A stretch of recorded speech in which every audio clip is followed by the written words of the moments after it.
Une révolution qui n'est dirigée contre aucun peuple, contre aucun pays. Une révolution qui vise à redonner au peuple voltaïque sa dignité et à lui permettre d'accéder lui aussi à un bonheur qu'il aura défini d'après ses normes à lui.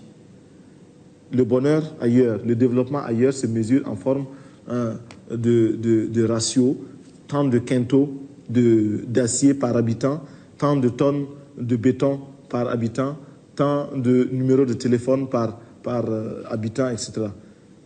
Nous pouvons nous aussi avoir d'autres normes, et nous avons effectivement d'autres normes qui n'ont rien à voir avec les normes d'ailleurs. Vous avez pu visiter l'hôpital de Ouagadougou, les autres, c'est le meilleur.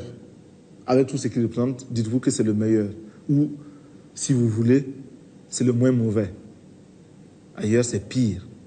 C'est pire. C'est dramatique. Eh bien, c'est la réalité voltaïque. C'est avec cette réalité que nous composons. C'est pourquoi, d'ailleurs, lorsque nous nous adressons aux étrangers, nous n'avons pas honte, n'avons aucun complexe à leur dire que nous sommes un pays pauvre. Lorsque nous sommes dans les organisations internationales, nous n'avons pas honte, nous n'avons pas peur de prendre la parole et de bloquer les débats pour discuter en faveur de la réduction des cotisations, des contributions des États pour $1, $2 de réduction. On se demande, nous savons que cela irrite bon nombre de délégations, mais lorsque ces délégations sont capables de jeter par la fenêtre des milliers et des millions de dollars, elles ne peuvent pas comprendre nous autres, les voltaïques. Nous n'avons pas honte.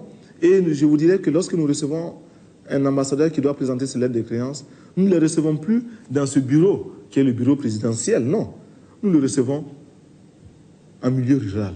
Nous l'amenons en brousse, en campagne, chez les paysans, très simplement, très modestement, et il vient là.